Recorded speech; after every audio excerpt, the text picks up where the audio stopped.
Hi there, Aria Juliet. How you doing? I'm doing pretty good. How are you? I'm good. I'm trying to figure out how to share this. I think I've got it. Okay. Yeah, we got a good show today, huh? Yeah, welcome. It's been a little while. We took a break. You were traveling. Um, Yeah. how were your travels? The travels were good. It's gone about 3 weeks. Went and saw my daughter, Kelly Rose and Isabella and Harper and Justin, and enjoyed that. And then, as you know, Claudette's from South Africa, just like Musk and a few other people. Uh, and we went to her hometown and visited with her sisters, and it was good. It was good change of pace, but the time difference was such that it was kind of hard to communicate. It's 12 hours difference, but glad to be back. How about yourself? What have you been up to these last 3 weeks or so?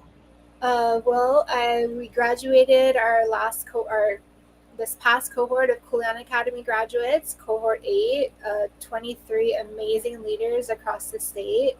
I'm so proud of the program. I'm so proud of everyone that's participated. It's a really good group of people. Um, and it's really exciting. Yeah, I was had the honor of attending graduation, and hats off, congratulations to all of you, and especially you. I'm going to give you a shout out because you're the leader of that. You co-founded it. You and I remember sitting having a conversation, and it's something that wouldn't have happened without your involvement. And there's a lot of other people, good people working on the program, staff, and then the people themselves that have signed up from all over the state, every island just about, who want to make a difference in policy and politics. It's a great group. And so good, good, good. Yeah, let's do some more. We got some disclaimers. Um, we're both of us. I'll speak for myself. I'm here because I can't sleep at night. I know. I smile and laugh about that, but I'm concerned about our community, both my local community, the broader on every island, and the world. Everything from people living under bridges to now President Trump is going to cut off food stamps uh, on November 1st, among other things. And yes, okay, he doesn't do it on his own. He's doing it because the Congress can't agree, but he has control over this. He could instruct the Republicans to compromise, and he's not. But we're living in some really hard times, and I come around to thinking global, I should say, globally about the world, but acting as best we can locally. I think we're going to talk today a lot about a lot of local stuff. I'm not a member of any organization at all officially. I'm proud of the work that HAPA did, and I helped found it and was president of the board for 10 years. But now I'm a free spirit and working with lots of organizations, including HAPA, to do good work. But nobody pays us. Nobody gives any money to this podcast. And we're here because we want to be here as volunteers. And you? I work for HAPA, Hawaiʻi Alliance for Progressive Action, but I'm here at my own personal capacity. I love talking about politics, work on campaigns, volunteer on campaigns, and I also am executive assistant treasurer, Democratic Party of Hawaii, and sit on the fundraising committee, so I have a little bit of insight there as well, and I just love to share what I experienced.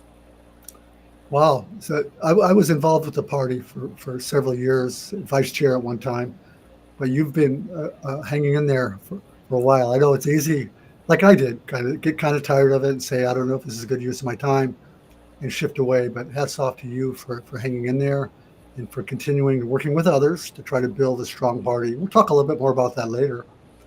Sounds good.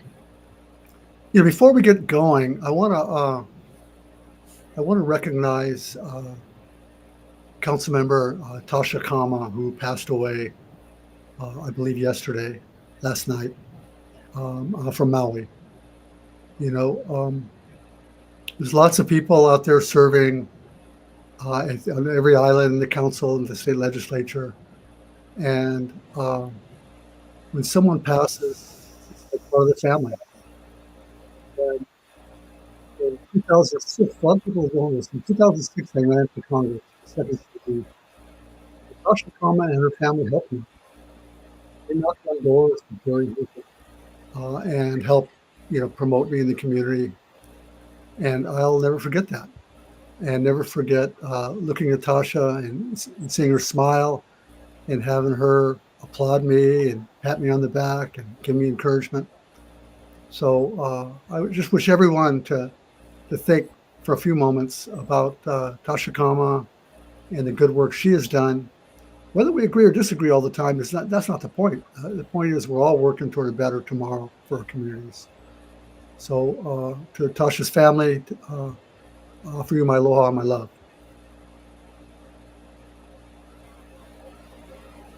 Okay, we can talk politics about that. That'll obviously impact the Maui County Council, but we don't have to do that now. We can honor Tasha and her memory. So what do we have on our agenda? Let's see. First of all, let's talk a little bit about.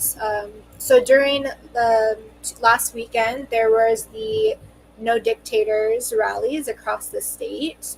I was unable to attend because I was at Kuleana Academy. Packed weekend, guest speakers. We weren't able to make it, but I think Gary, you're able to go. Yeah, I went. I did go, and I feel guilty. I wasn't here on Kauai with my friends, standing in front of Princeville Library or at Kukui Grove, because they had a record turnout, and Indivisible, Miss Merriman, and all the people that worked there did a fabulous job. Abby Santos. There's just a whole bunch of people that wouldn't happen without you. So thank you. And I was in Honolulu for the weekend, and I did attend at the Capitol. It was just gobs of people, and the energy was real positive. There were no counter protesters that I could see. There may have been, but I didn't see them. And it was a good time to connect and build community. And I think that's really one of the main points we need to take out of all this is building community. Among friends and colleagues, former colleagues, and people on the street. Get involved. Yeah, it was good. I believe this was the first time that they had a gathering in Princeville for the bigger rallies, right? Yes. And I believe that on Oahu, they also had one on the west side of the island as well. And I think that is incredible. I think it's so good to have more expanded exposure. Driving into town, parking downtown is not for everybody, so I hope to see even more like smaller, simultaneous, rallies in the future. For the next one, I think it will be more impactful as it goes on. Hawaii Island has been doing that. They have at least 4 locations for people. Not sure if Maui has a couple or not, but I think it's really good that they're expanding the areas that they're reaching people. Yeah, it's a good lesson in community organizing too. I think that if someone wants to put a group together, they can contact the bigger groups, and help get organized and supported.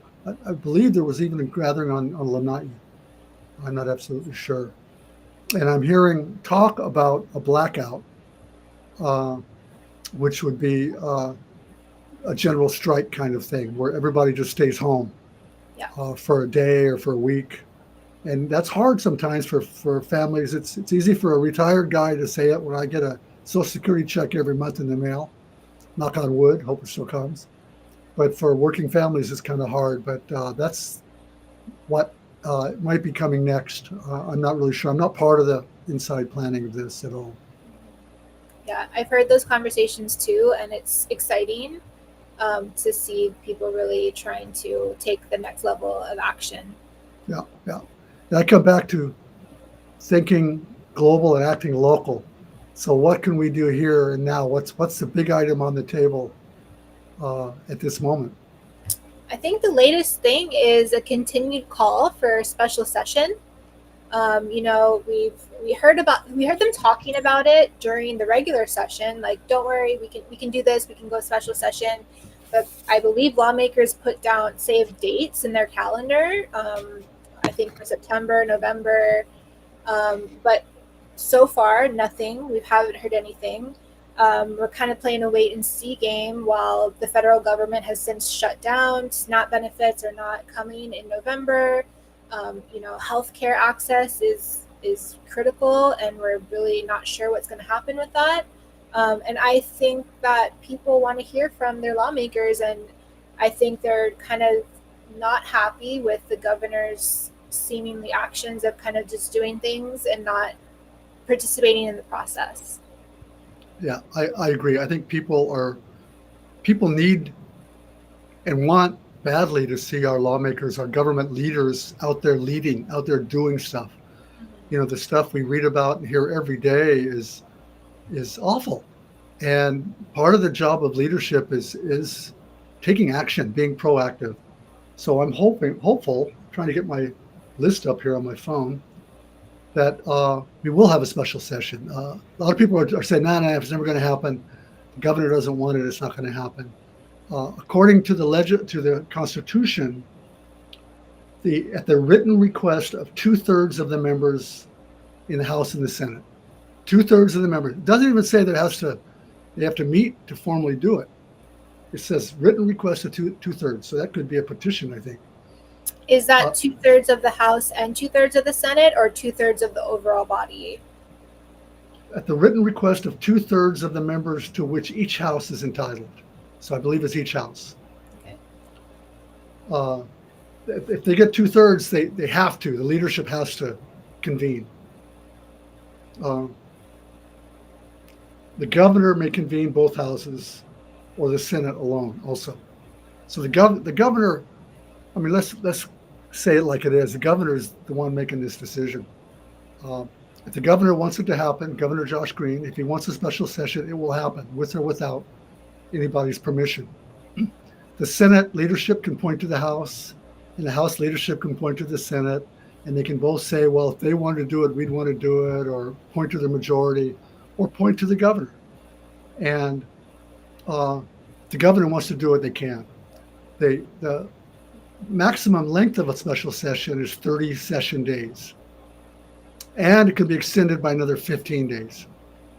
And it's important. A lot of this is inside baseball for people who worked out the legislature, but I think it's important. The session days are days that you're voting. So you can stretch it out and make it longer by having recess days in between.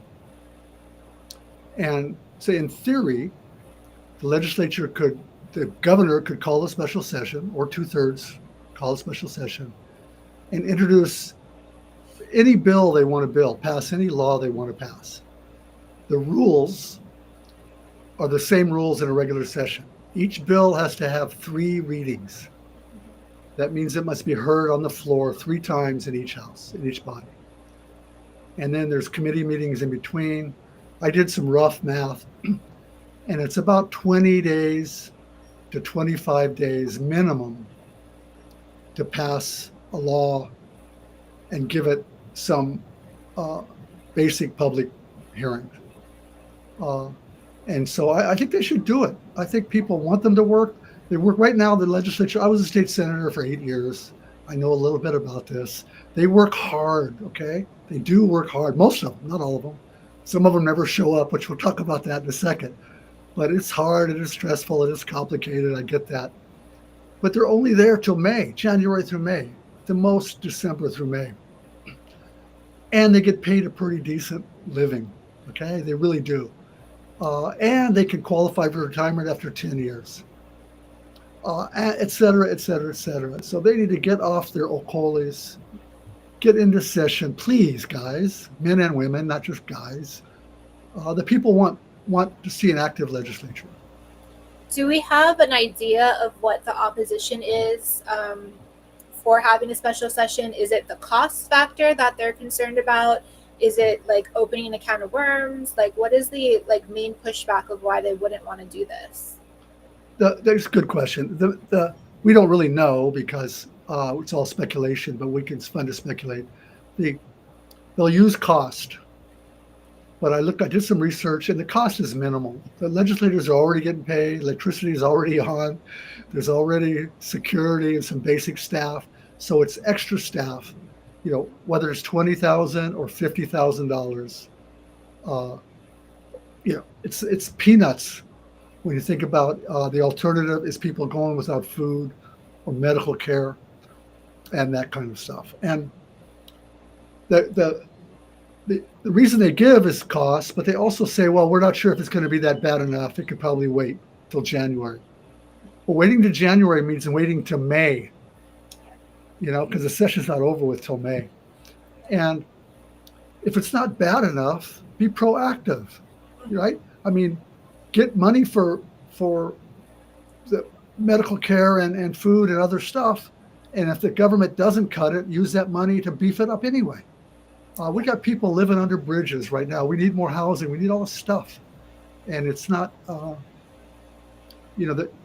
looking at legislative leadership and the governor, you don't feel, in my opinion, the sense of urgency that so many of us feel. That they think, well, we could just wait. And I don't think so. I don't think we can wait. And I encourage people to call the governor. Leave a message. They won't, you'll talk to the staff. You won't talk to the governor. And express and talk to your own legislators as well and let them know how you feel. So the Democratic Party of Hawaii, SCC, recently passed a resolution calling for a special session, specifically addressing no secret police, asking any police or ICE members to not be masked, to have to wear proper identification, and also address shortcomings in the healthcare to protect rural healthcare, because that is definitely something that's under attack under this administration. It was publicized, and I think Civil Beat covered it the other day in their Sunshine blog, and was sent to all of the lawmakers. So that's just one part of what is happening, what people can do. So if you want to go to hawaiidemocrats.org, it's under the press release section. And you can use that as a reference if you email or call the governor to kind of give some talking points. But other things that we could address was, like you said, revenue generation. That's something that we needed desperately last session. That's something that we need now. And frankly, there's so many important things that they already can't get passed because of the limits that the legislative session has. And there's going to be all of these pockets of things that we need to accomplish. So what is going to be able to get done? I'm really nervous that nothing really substantial is going to be able to get through because we have to address all of these emergencies.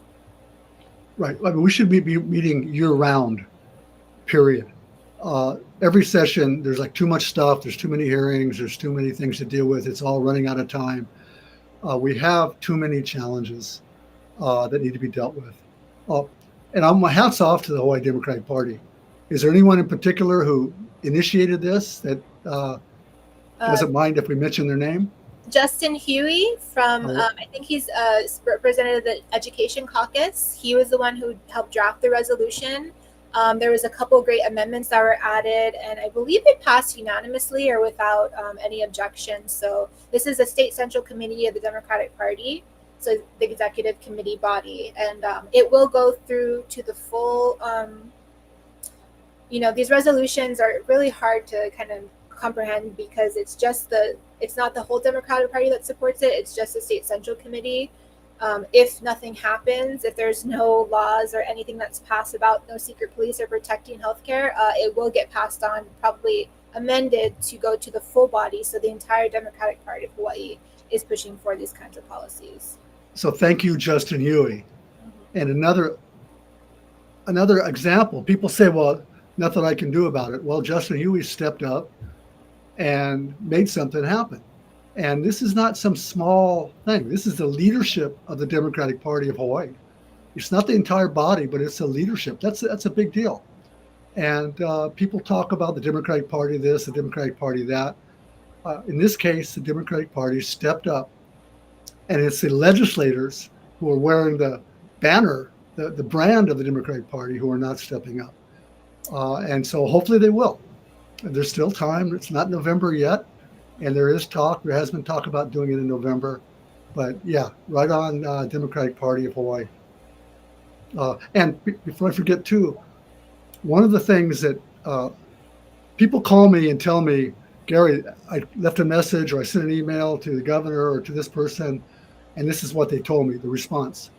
So some of those responses are, well, the state doesn't have jurisdiction over ICE.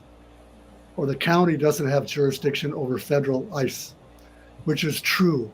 However, what they're not being told is the state can pass laws that prohibit state facilities, prisons and jails, or county facilities, and county and state law enforcement officers from cooperating and supporting ICE if they continue to use these tactics that deny people due process and wear masks. So there's lots of stuff, meaningful things the state and that county can do. The governor, with his emergency powers, could step in and today and do some of this stuff.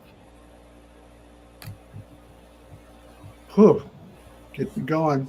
Other things in a special session that I'd like to see are easy to do. And if you're going to call everybody into session, you deal with the pressing Trump administration issues, the money issues, the food, the healthcare, but you can also do some campaign spending reform.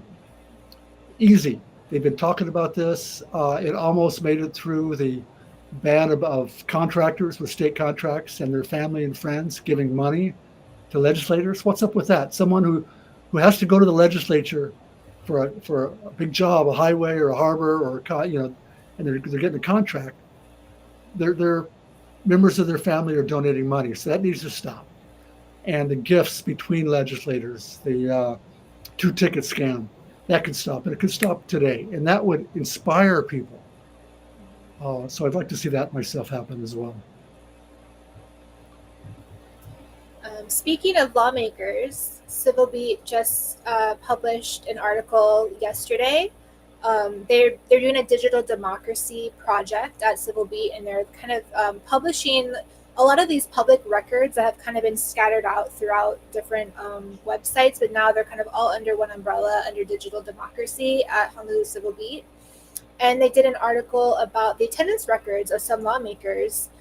Some of it I thought was pretty surprising. Some of it I think we kind of already knew about. But overall, let's just talk about some of the people that have missed the most and some of them who have missed the least.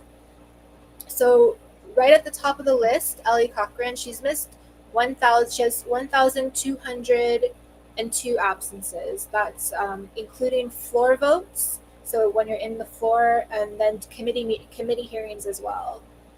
She says that she's been working in her community, responding to the Lahaina fire disasters. So that was her excuse. And, she was visibly absent. I know that we were relying on her for some votes in the Judicial and Hawaiian Affairs Committee, and she was absent during those times, which was unfortunate.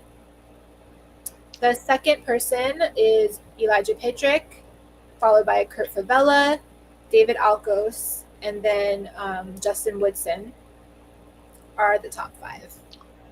Those are the top 5. And for the record, I think Representative Cochran, I love her from days when she was on the council, and I hope that her health and her life and whatever's keeping her from being fully engaged is resolved. I know this is not something done frivolously. It needs to be resolved. There's no question about that. But I hope the best for her as she works through whatever it is keeping her from participating fully. Yeah. I don't know what else to say. There are some good suggestions in the comments of this article that talk about the per diem. Maybe if the lawmaker doesn't come to Oahu during that day, maybe they forgo the per diem. I don't know how that process works, but is it easy for them to just not accept it that day? Or is it just an automatic thing? Also, let's digitalize the legislative process. Can lawmakers tune in remotely and participate in hearings? That might help a lot of these lawmakers who are neighbor islands or who have other commitments across the island might be able to tune in, present, and have votes. I don't think that there's anything wrong with that. Some of the excuses that lawmakers had were attending stuff for their other job, which frankly for me, I don't find that as a very viable excuse. But I don't think we're paying lawmakers their fair share if we want to have this be a full-time job. So I understand that we live in Hawaii. People have to wear multiple hats, work multiple jobs. But to miss some votes to go to other, job stuff, I think that that's really unacceptable. Yeah, I agree. I agree on the per diem thing, especially.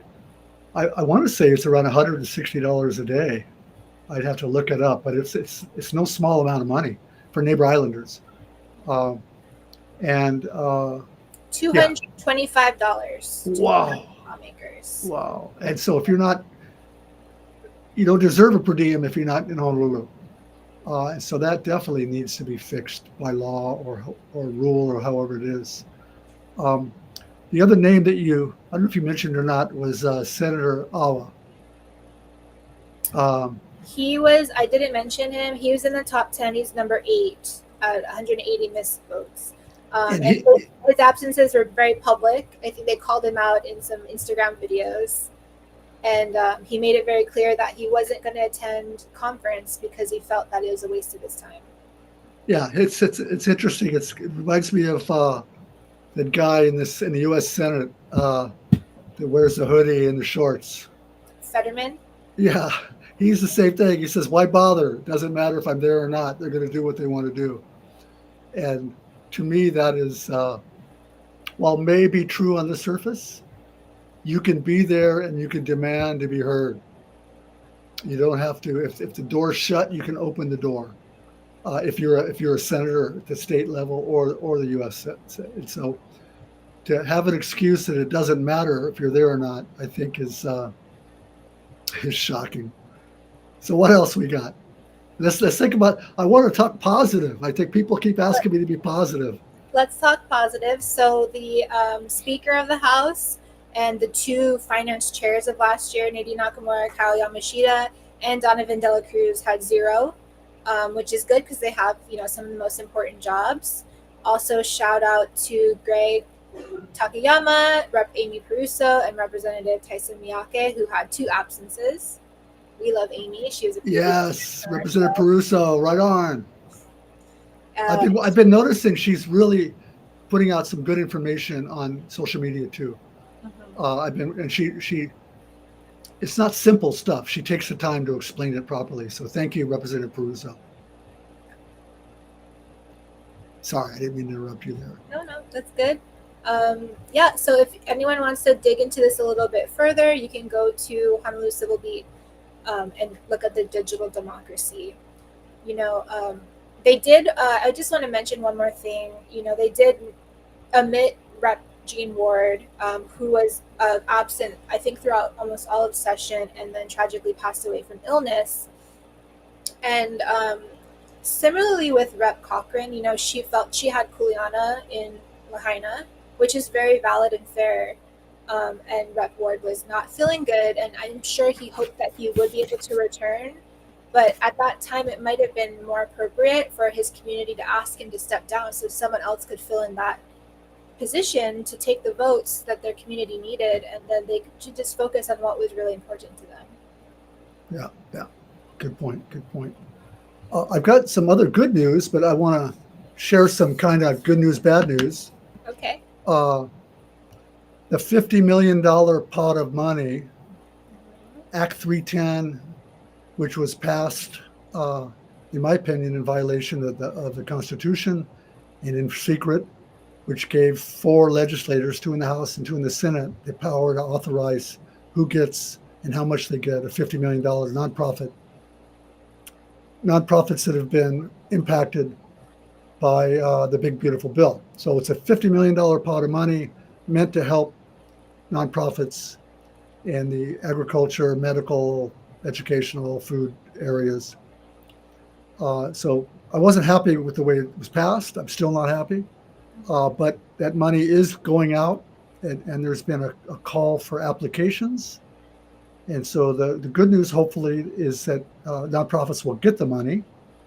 Whether it's done in the sunshine or not is another question, and so far it hasn't been. Bad news is the deadline's already passed. It opened and it shut like right away. I don't know, in 10 days or 2 weeks or something like that. So I believe October 24th, the deadline for applying if you're a nonprofit closed. And there's talk about doing a public meeting so the public can testify in the next week or so. So that'll be good. At least the public will know who's getting this money, and we'll move forward. So the other good news, Aria, I want to give a shout out to the Hawaii Island County Council. And I hate to name names. I know Councilmember Villegas and Councilmember Kawamoto and others are there doing good work. But they recently passed a resolution dealing with the county's interaction with ICE and the federal government. And a lot of council members will say, why are we bothering? You know, resolutions don't really mean anything, and this is controversial, and why don't we stick to our own stuff? But they took the time and trouble to have the hearings and to pass such a resolution. So that's good. They're also in the middle of passing some, what I believe, very good anti-single-use plastics. So the plastics that are plastic cups, plastic knives, plastic plates used in the fast food industry will be banned if this goes forward. So hats off to them for the good work they're doing. Again, you know, it's I name them all, but I don't have my list in front of me. But most of these things have been passing unanimously or close to it. We love to see that collaboration go forward. And Maui is still working on Bill 9. That's the bill to regulate and get rid of a lot of transit vacation rentals who are taking up valuable long-term housing stock. It's kind of stalled, but we'll pick back up probably another month from now after they deal with the current situation. So those are some good things that are happening. I could check my phone and look for more. Why don't we talk a little bit about some election news? Anyone new running for office? Before I forget, too, we need to encourage people to share this. If you're watching it on Facebook, please share it and put questions in the chat, I guess is the way, if there's anybody watching with questions. And anybody new running for office. Well, we mentioned State Senator Brenton Ava earlier, and it was rumored and he had talked about it, but he made it official running against Congresswoman Jill Tokuda in the 2nd Congressional District. And so he's a Republican, she's a Democrat. And she's been on the show before. There's no question that I like Congresswoman Tokuda a lot, and I hope she prevails. This is not, we're not stuck on any particular organizational structure here. It's a low risk run for Senator Awa, since he doesn't have to vacate his Senate seat to run. If he does prevail in winning in the general election, then there would be, I believe, an appointment to fill out the last 2 years of his term. But because of the rules, he doesn't have to vacate the seat, similar to Senator Keho Kokolole, who's running for Congress seat in CD1. And I have to confess, full disclosure, similar to what I did in 2006 when I ran for Congress. It was a crowded primary.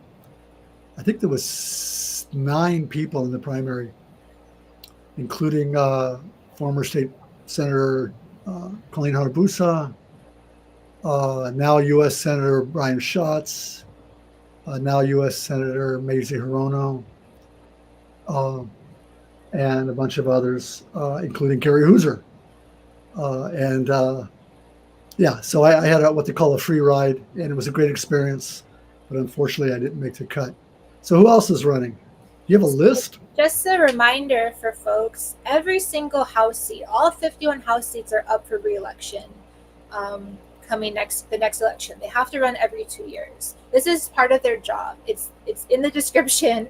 You need to run for office again every 2 years. It's like reapplying for the job. I think 28 or so of 51 lawmakers run unopposed in the primary, which I think is unfortunate for the general health of our democracy in Hawaii. So I hope that there is more opportunity for folks to run for office and run for these seats, because they are technically all open. Shouldn't be scared of running against people or running for a seat that's already occupied.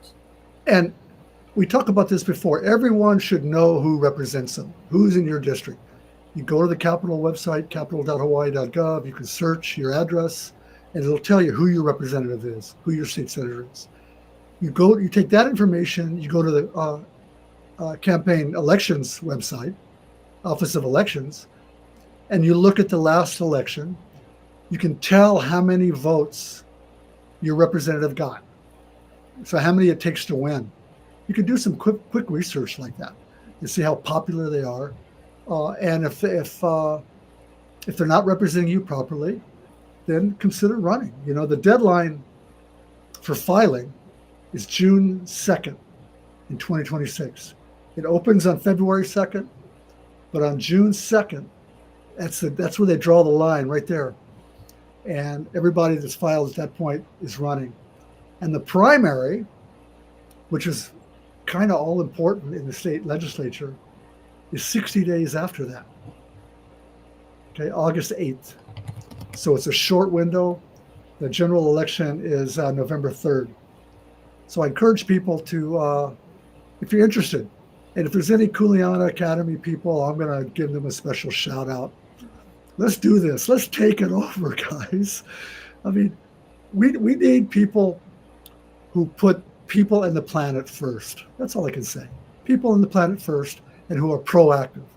Who are not scared of their shadow, who aren't going to sit there and hope that they get reelected every time. And that's what we need. We need it, and we can do it. There's plenty of states and counties doing great work. There's several states that have clean elections, publicly funded elections. There's several states that have free school lunches for all the kids, not just the poor kids. There's plenty. There's just lots of stuff we can do. Legalize cannabis, for God's sake. We can't do even the basics. I'm sorry, I get frustrated, and I know it's not that easy, and it's complicated. Campaign Spending Commission used to send out public notices when candidates registered with them. It's part of the requirement when you're running for office. If you are going to be campaigning and collecting money and spending money on your campaign, you need to register with the Campaign Spending Commission. I think within 10 days of either taking a donation or spending money on your campaign. They don't do that anymore. I'm not sure why, but I did ask for a list of candidates who have registered for 2026 election. Just want to shout out some names. So we have James Wataru, who is filed to run in HD 18 as a Democrat. That is former Representative Jean Ward's seat. Nathaniel Char and Janelle Fujinaka both registered to run for HD 26. That is the seat currently held by Representative Della Albalati, who is vacating that seat to run for Congress, which she will be our special guest for the next episode that we have coming up. Jordan Nakamura has registered to run for HD 27, and then Keikoa Kealoha is running for HD 30. Personally, I'm a big fan of his work. I'm so excited to see him running for that seat. I think he'd be a firecracker in the state house, and we could really use one of those. Say that name again. Keikoa Kealoha. Okay, yeah, I've heard of him or her. Him. Okay. And then on the Senate side, so I'm gonna, for people to be able to understand where these seats are, I'm going to say the senator who currently holds the seat. But just again, a reminder, this is an open seat because their election's up every 4 years. So up for election is District 2, currently being held by Joy San Buenaventura. Senate District 5 in Maui, currently held by Senator Troy Hashimoto. Senate District 8, Kauai, Senator Kochi currently is there. 9, 10, 11. So 9 is Senator Stanley Chang, Senator Leslie Hara, and Senator Carol Fukunaga is all up for re-election. And then Senator Carl Rhodes in District 13, Senator Donna Mercado Kim in District 14. Shout out to our friend Christy McPherson, who's also running for Senate District 14. Senator Glenn Wakai, Senate District 15, Senator Darla Dela Cruz, Senate District 17. Shout out to Nani Brown, who stepped up to run for Senate District 17 as well. She's a recent Kuleana Academy graduate. Nani Brown. Say it loud, Nani Brown. Senate District 19 will be a special election because Senator Harry Aquino has vacated that seat to take a job, a private sector job. We can talk about that appointment in a second, that process for appointment in a second. Senator Kurt Favela is up for election. He's a Republican and he has a challenger in former Representative Bob McDermott. So that should be interesting. We don't see a lot of competitive Republican primaries, so definitely be watching that. Senator Mike Gabbard in Senate District 21, and then Senator Chris Lee in Senate District 25. Did you mention Corey Rosenlee? Corey Rosenlee is running for House District 39, but since he was a candidate last year, he wasn't on that list that I just received from County. Okay. Yeah, I got something in there. Yeah, he just announced he's going to try again for that seat. Yeah. Okay, good. Thanks for that list. And we need to build a list and get, competition is healthy. It really is. It keeps everybody on their toes, or should keep everybody on their toes. And so it's up to us collectively as a community to ensure that we have choices. On the Kauai Council, there'll be 4 openings.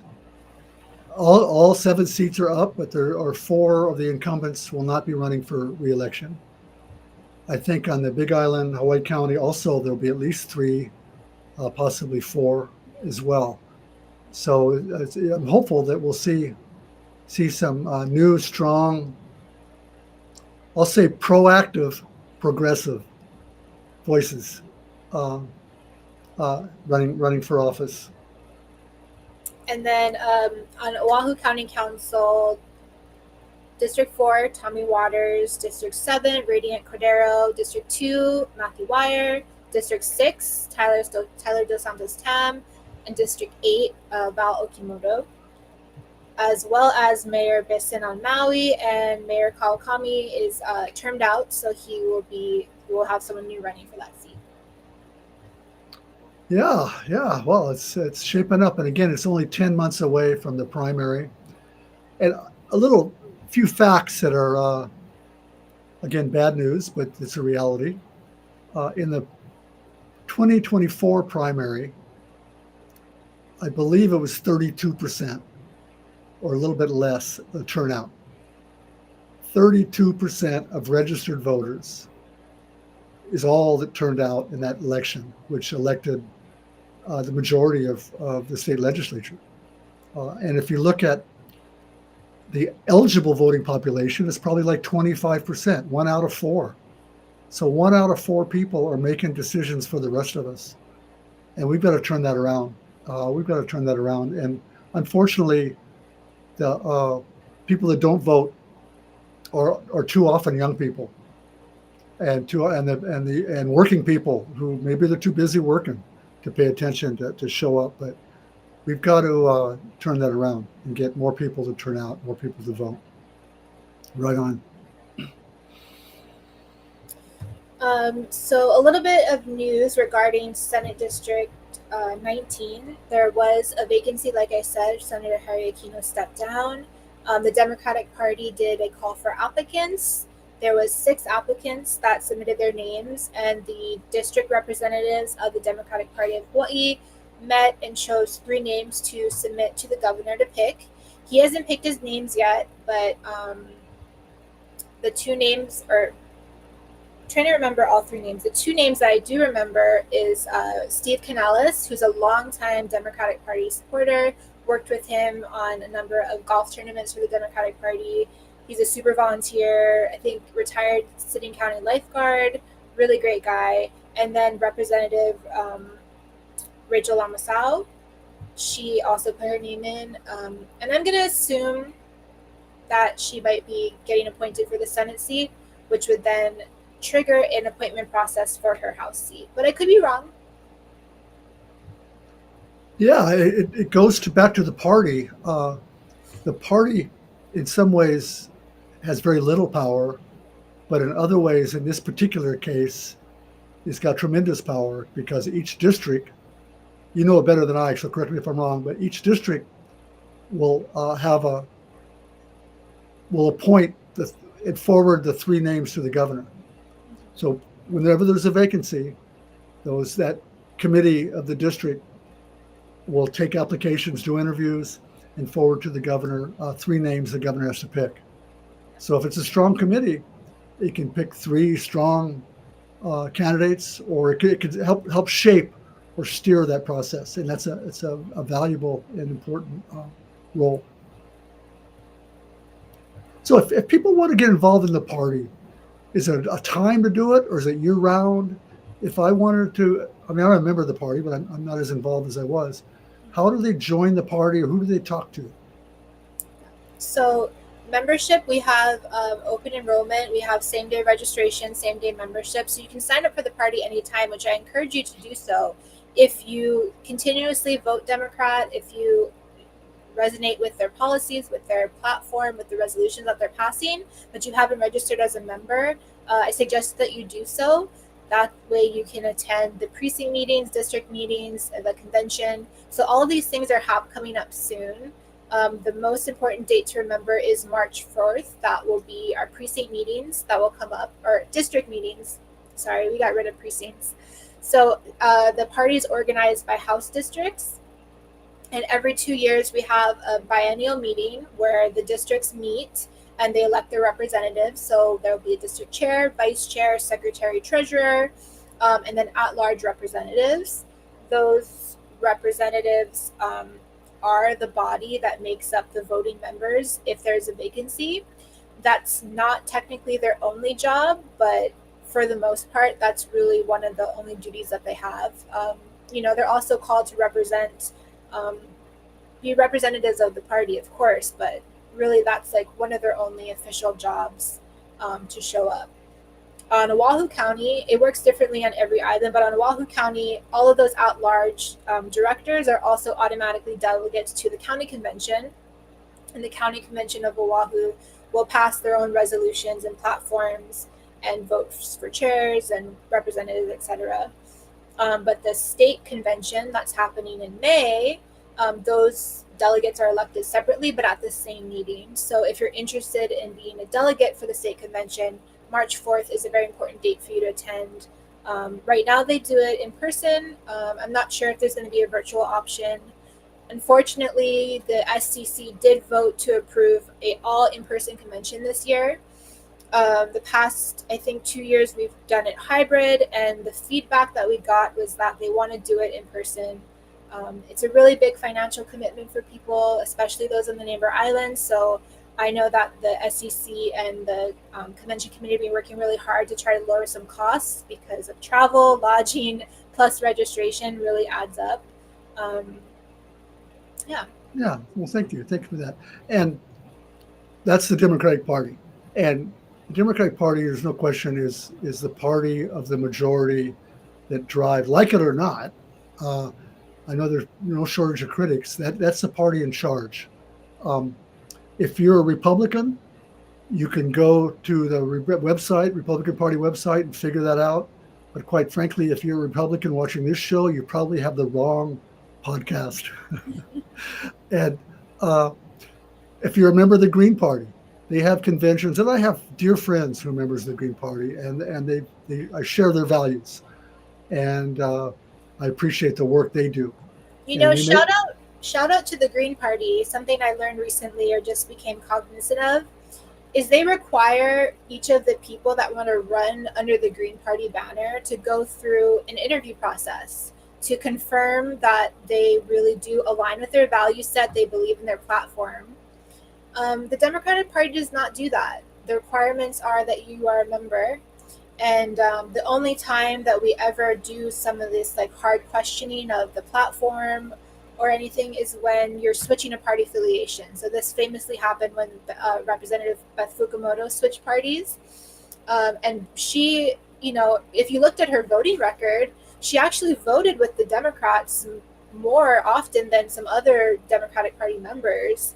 But we still, did this whole process where we interviewed her to get her to confirm that she was really a Democrat. But we don't do that for people that are just running regularly. No, that's good. Maybe one show we can invite our friends at the Green Party on and talk story with them about a little bit about how the party works and what their hopes and plans are for the future. As the MAGA, if you want, for the want of a better word, grows stronger in certain areas, the third party might be more important to challenge them in the general. I'm not sure. Getting off track here, but yeah, let's share that information in the future. I've got another little tidbit, if I could. Could I share? I talked about when they say that they don't have jurisdiction over the ice. That's not really true. There are things that can be done to regulate that activity, and there's other things like that legislators unfortunately fall into these, and the governor into these conversations and say things that aren't always entirely true. One of the things that they say often during the legislative session is, well, you missed the deadline. The bill's dead. Deadline's passed. Bill's dead. Well, the truth is, and I learned this from experience, that oftentimes the Senate president or the speaker can just extend the deadline if they want, unilaterally. They just do it. Or if they need a majority vote, they'll ask for the vote and they'll get the vote. They can extend the deadline. Or another famous saying is, oops, whoops, the Finance Committee didn't want to hear the bill, so it's dead. It died in committee, or it died in this committee, it died in that committee, just because it didn't get scheduled for a hearing. The truth is, we operate on a 2-year biennial system. So there's 2 legislative sessions, 2024 and 2026 would be the 2-year cycle. And the Constitution says that every bill heard in 2004 is still alive in 2026. 1 year later, it can be heard again. It doesn't have to go through the whole process. Any bill pending at the final adjournment of a regular session in an odd-numbered year shall carry over with the same status to the next year. So if something was refused, let's use the House as an example, since we pick on them a lot. And no, so in our old finance chair, a lot of bills died this last session, just didn't get a hearing. Good bills, bills on campaign finance reform. And so we were told, oh, the bill's dead. Finance chair won't hear it. That bill is still alive, and the new finance chair, Rip Todd, all he has to do is schedule it. Doesn't have to go through the prior hearings again. All he has to do is schedule it. And it saves a lot of time. You can, on day one, hear some of these measures. I believe that contractor campaign spending law, it sits in conference committee. So all that has to happen is the Senate president and the House speaker, or the conference committee chairs, to reconvene the conference committee and hear and come to an agreement, pass that bill. So it's a little inside baseball kind of. A lot of people don't know that. So when they say it's too late, they say, well, you missed the deadline, or you say it's dead in committee. That's not always the case. So we got any more positive news? You've been sharing recently about a podcast that you really enjoyed. Wanted to give you the opportunity to share about that. Yeah, I had, like everybody, I got emails from all people. I hope you get my email. You can go to GaryHooser.com and sign up. And I try not to bury you with garbage. I don't ask for money usually. Sometimes I'll ask you to support candidates. There it is. Go to GaryHooser.com, hit subscribe. And I like to think I add real value to people who are interested in policy and politics, both the newbies, the brand newcomers who don't know what to do, and experienced people. Um, but I forgot where I was going with this. I was going to ask me your question again. I wanted you to share about the podcast that you listened to featuring right. Bernie Sanders. So I got an email response because I send out a lot of emails. I get a lot of response saying, Gary, you should see this. Gary, look at this. Gary, watch this YouTube. Like everybody. And a friend of mine, Gary Mack from Kauai. I don't know if you know Gary Mack or not. He's a dear friend. I've known him for years. He sends me a link to Trevor Noah, an interview with Bernie Sanders. And I am not, even though we're doing this video podcast, I am not a big video podcast listener. I listen to very few. And so that email sat on my email box for a couple of days. I figured, okay, I'm going to listen. I figure I know what Bernie Sanders has to say. I've been listening to Bernie. I supported Bernie. I love Bernie. But I listened to that podcast, and I said, wow, it kept me awake that night. So I encourage everyone. I'm not going to list the URL here. But we'll link to it on our Facebook page. On our Facebook page. And GaryHooser.com, if you read my most recent blog, I talk about it there. Or just Google Trevor Noah, Bernie Sanders podcast. It is phenomenal. Bernie Sanders is 83. He talks like he's 30. He's got so much energy. It's unbelievable. He doesn't rant. You picture Bernie Sanders on the podium yelling about the oligarchs. Okay, that's not it at all. He has a great conversations with Trevor Noah. He talks about the power of money. It just blows you away. Elon Musk has more wealth, money in the bank, than 52% of the lowest income earners in the United States combined. 4 companies own all the beef. I mean, he goes through this list, and I Googled it, I double checked, fact checked him, and he's accurate. It is just blows you away. Blows you away the amount of money. $250 million, I think, he spent on the presidential campaign. And we need to tap into that money. Like California's got a ballot initiative. Other states have a wealth tax of people earning, millions of dollars a year, not having $1 million home, but actually earning in income that much money when it costs, $100,000 to live pretty good, in my opinion. So listen to that podcast. Take the time. It's about 90 minutes, and I listened to it. I laid in bed and just went, wow. And that's why I'm talking about it so much. I wouldn't be talking about it if I didn't truly believe it was phenomenal. Speaking of New Yorkers, billionaires, Bernie Sanders, Zoran Mamdani, the Democratic nominee for New York mayor, is on the precipice of winning, I believe, the New York mayor seat. This guy is awesome. The Republicans are terrified that he's the Democratic Party, the next leader of the Democratic Party. The Democrats are doing everything they can to make that not possible, not true, as not supporting them.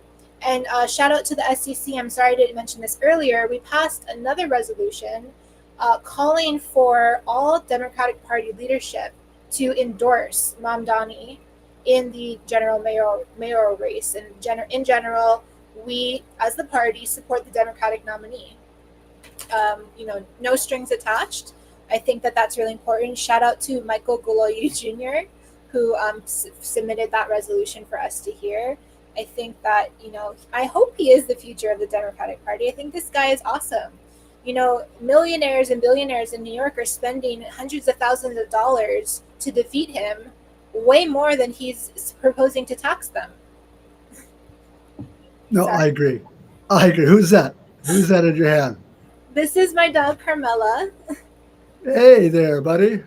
She is unfortunately not feeling very well right now, so Oh, send out your love and doggy prayers to her. That's why she looks a little bit like my Max. Mhm. Maximus is crashed out over here on the bed as well. So yeah, Mandami. Uh, Senator Sanders talks about him as well. And hats off to the Kauai Democratic Party again for stepping up. But I believe that also took initiative from a member or two who wrote a resolution and presented it to the SCC uh, Yes. to get the vote. Yeah. So it takes that initiative. So hats off to that. And what's up with the National Party? Okay, Wandami is the Democratic winner of the primary, right? Yep. He won. He's a member of the party. He won fair and square, the Democratic Party, and the National Party is not going to help him and support him. That is one thing that Senator Sanders talks about in this podcast. He comes right out and says it. He said we have to fight the oligarchs, the Elon Musks of the world, who are pulling the strings of the Trump administration, and we have to fight the MAGA and the Republicans, but we also ultimately have to fight the corporatists of our own party, of the Democratic Party. We got to work with them, especially now, but ultimately we have to take the party back to its roots, back to the roots that created Medicare, that created the unemployment insurance, that created Social Security. The party that of the working people, and there's no shortage of wealth in our community here in Hawaii. We can do that locally as well. If the federal government's not going to come along, we can do it locally. There's plenty of wealth here that's not paying their fair share. But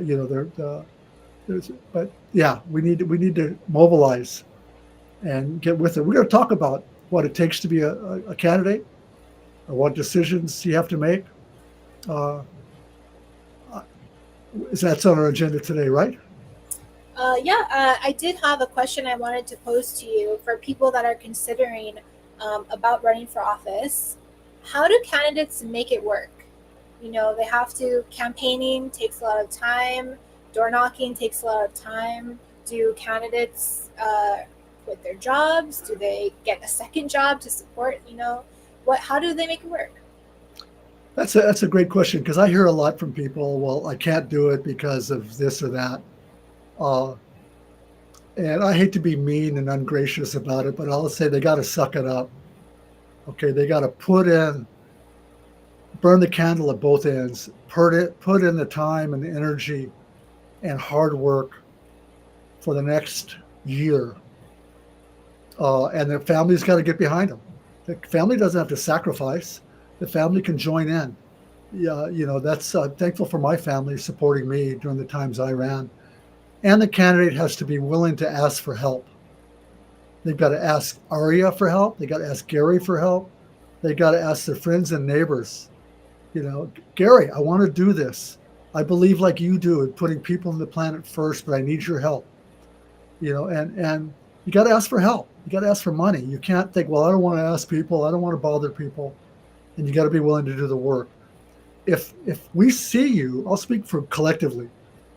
If we see candidates out there doing the work, busting their butt, knocking on doors, we want to help. We want, especially if they share our values. So you've got to, I don't know a reason. I know money's hard. I know you got to pay your bills. I know there's childcare, but you got to carve out 2 hours, 3 hours after work in the afternoon to knock on doors or to make phone calls.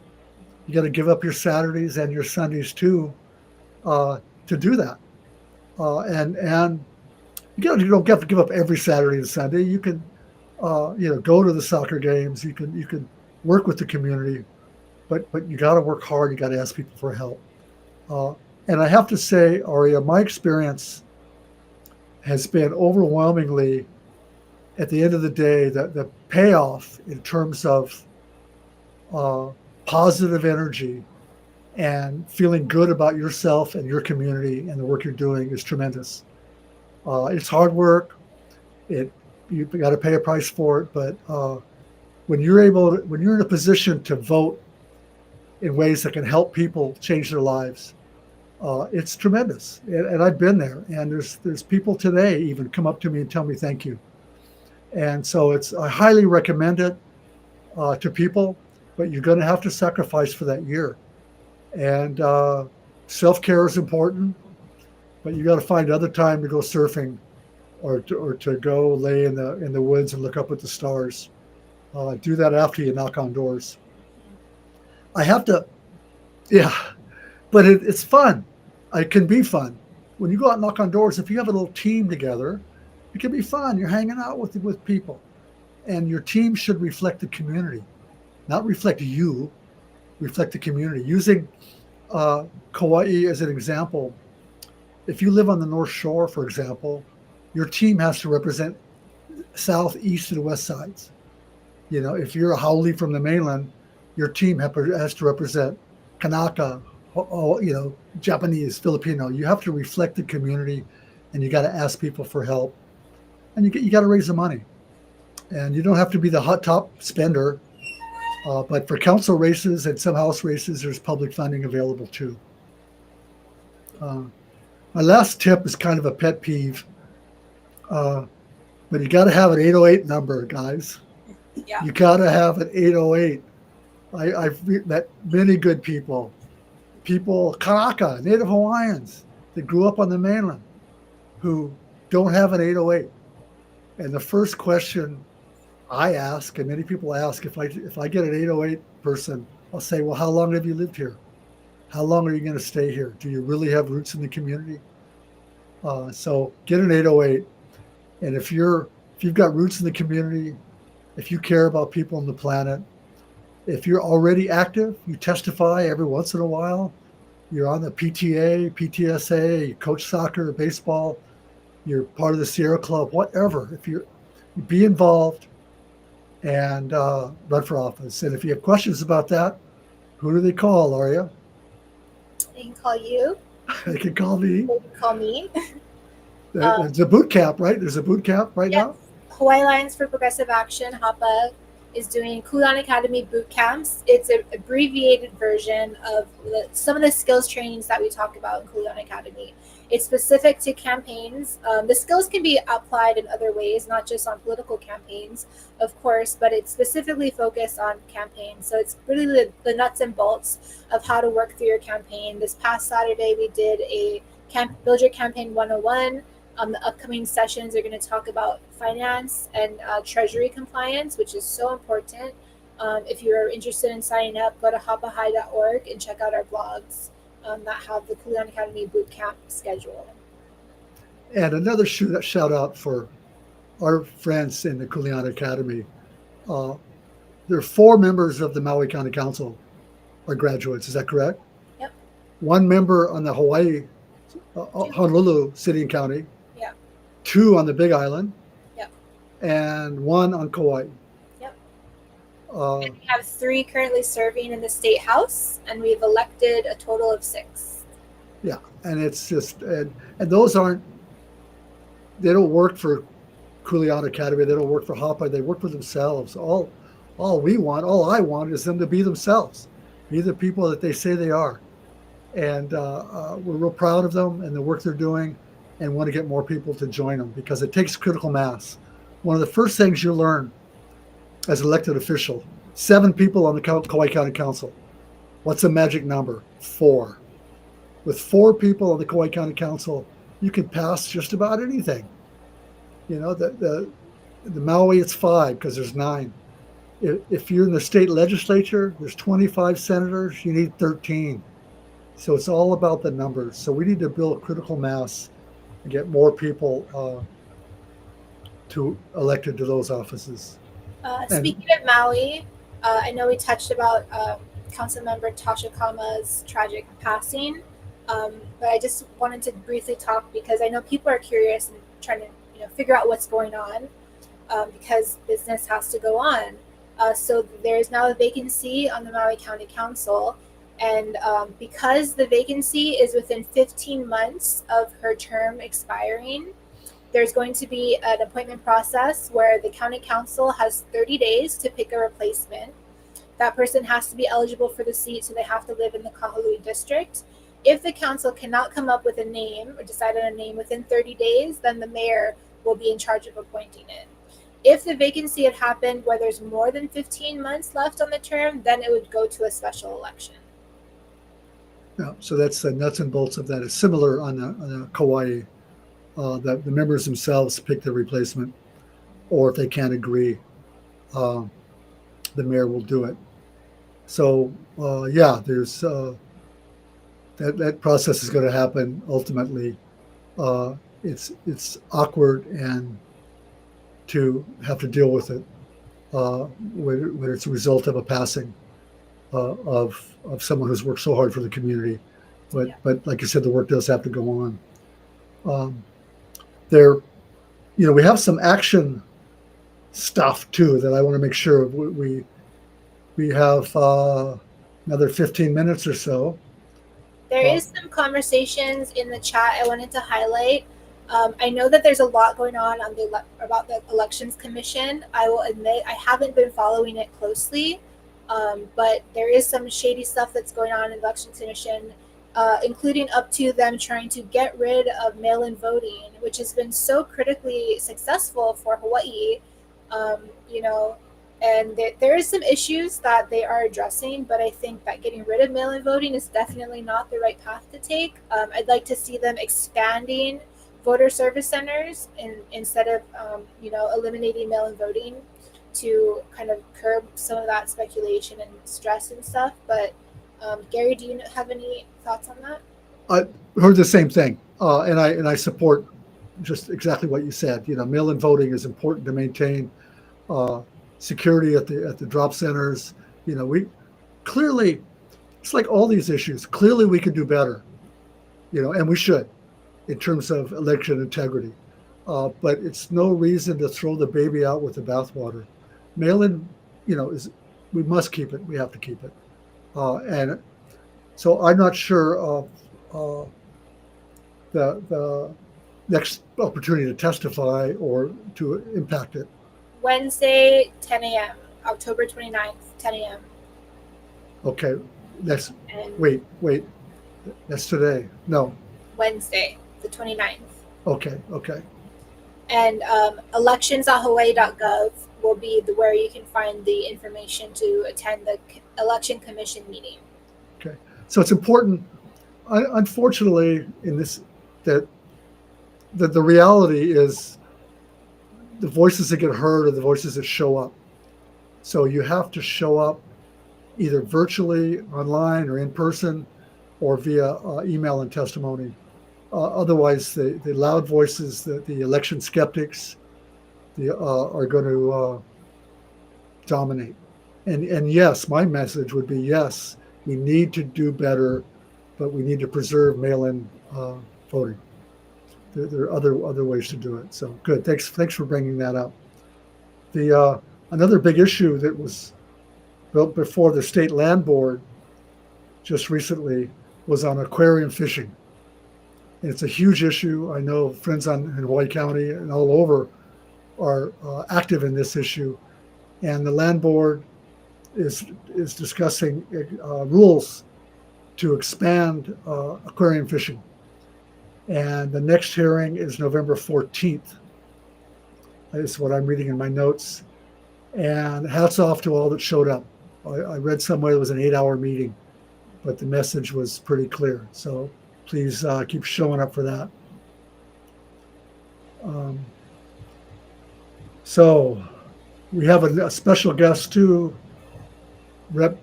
Della Bellotti will be with us 2 weeks, right? November 10th. Okay. She's running for Congress, CD1. She's also chair of the Good Governance Caucus. And she's been one of the more vocal, I think, lawmakers talking about special session. And we had previously another candidate for that session to speak to us as well. And so these are two good Democrats. Unfortunately, in my opinion, they're going to there's possibilities they'll split the vote. I mean, Congressman Case, there's no secret, is not on our most favored list when I speak about progressive Democrats.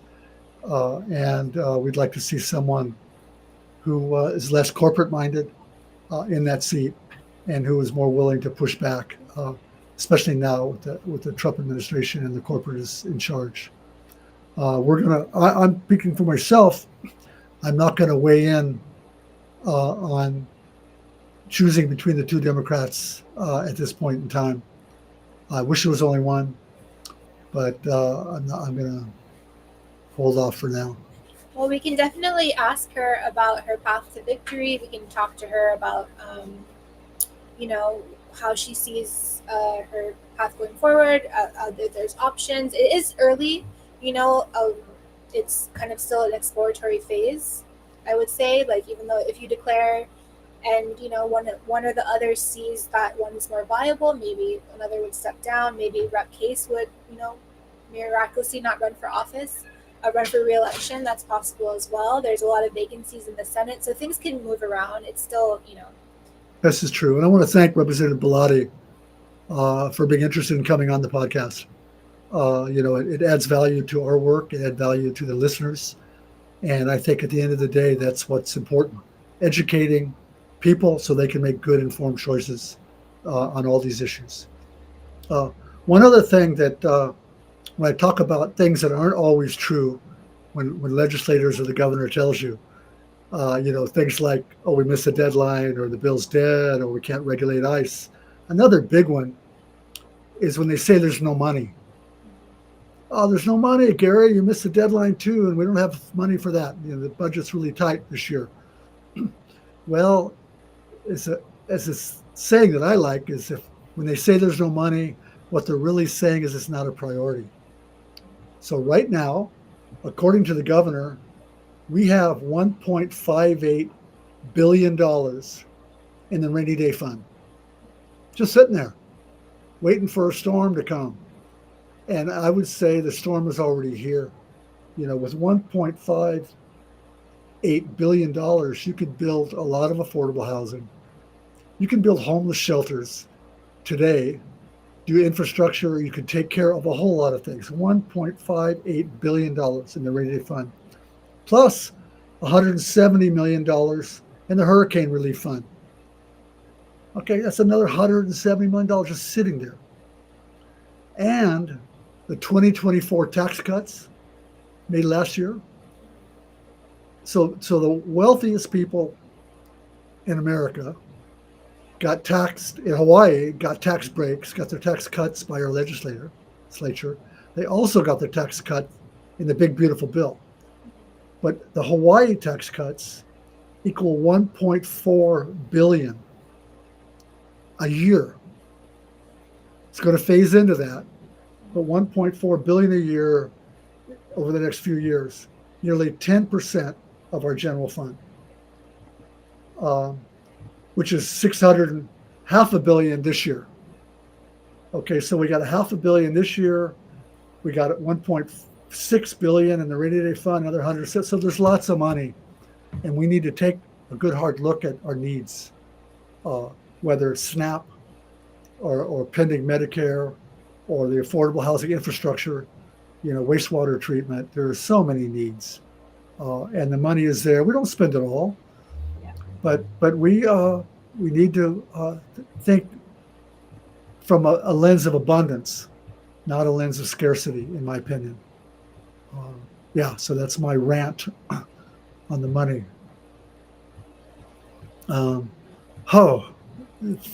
Fun-filled fact session. I like to close on positive stuff, though. I got some more negatives, though. Let me finish the negatives. Special sessions, we're calling for a special session. But it's possible that a special session can be used for bad stuff too, to ram through stuff that is not good.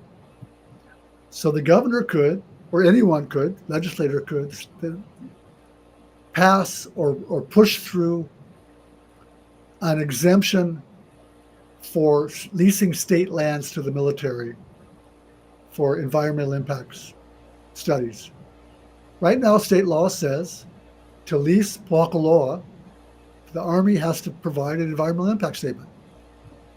It says the state cannot sign a lease with them unless they comply. So even if they say we don't have to comply, we're the military, the state still has an obligation. So there could be an effort to exempt the military, exempt the leases from that requirement. There's also going to be a big push to deregulate residential development or drastically reduce regulation. Every year there's a push. But this coming year, there's this partnership, and I can't figure it out, quite frankly, between Appleseed, who I love dearly. They do a lot of good work for affordable living, for tax breaks, for low-income people, and they're partnered with the Grassroots Institute. Okay, the Grassroots Institute is a self-described right-wing think tank. And they always want to eliminate the Land Use Commission. They want to eliminate that, and make faster, better development. And I'm scared and really afraid of this, and we got to be on our toes. And unfortunately, Senator Brian Schatz is got this bee in his bonnet that more housing is what we need, period. And if we just build more middle-class housing, more workforce housing, more housing, the more inventory will lower prices. And he compares places on the mainland, on the continent. And I've seen this up close and personal, that Hawaii, the market is insatiable, and just building more is not the answer. More urban sprawl is not the answer. I believe in increased density, but we have to be very careful. If there are unneeded regulations, let's get rid of them. If there's redundant ones, we don't need them. But we have to approach this very carefully, and I believe there's going to be a hard push for that. And we're going to need to be aware of this and on our toes. Scary stuff. Yeah. Because we only get one environment. Okay, we only get one shot at this natural environment, protecting our conservation lands. And once you build on the ag lands, that's it. That's it. And water is an issue. I mean, we hear about that from Maui, but it's an issue everywhere. Yeah. And if we're going to build, and if we're going to use government resources, give people a tax break, give developers, so you don't have to pay for schools anymore. Okay, we'll waive your fees, we'll waive this, we'll waive that. But we should, if we're going to do that, we need to restrict those developments to affordable, to truly affordable, and make sure they stay affordable. They don't get flipped to the market immediately.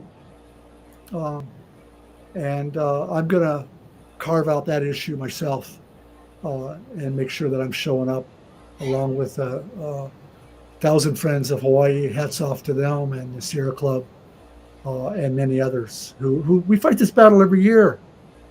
And now it's a little more scary because we have much more alignment of some powerful forces. PRP, I'm sure, will be there too.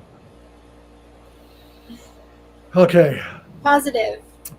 Okay, the positive is we're back. You and I are back. We're going to be doing this on a regular basis. We're going to have special guests, and we're going to be rolling right into the special session if we have it, and into the next legislative session, and echoing and amplifying the message that showing up, number one, out there, people. We have, look at all those people that showed up on October 18th. Look at all those folks, and that showed up at community work days and the Pride Festival all in the same day.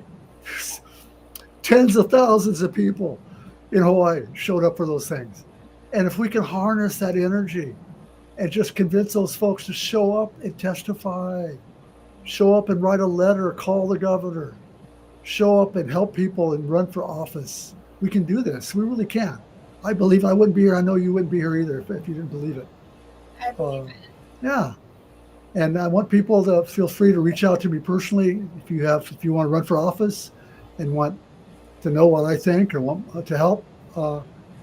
Gary L. Hooser at Gmail. Garyl is in Lee, Hooser, Hooser. at Gmail is my email address. Get me on social media on Facebook. I try to respond to everybody. If I fail to respond, send me another note. I'm traveling at Oahu and around the islands, trying to meet with people face to face.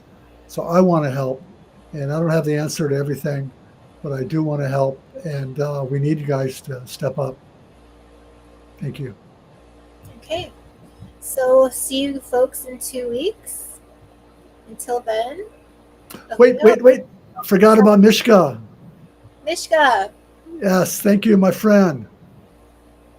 He's holding down the fort behind the scenes. Hey, Gary. Wouldn't Just happen without you. clicking buttons. No, thank you for being there. We're a team, and this is a good example. I mean, some of us can be on the screen, and some of us can be behind the screen, but we need everybody.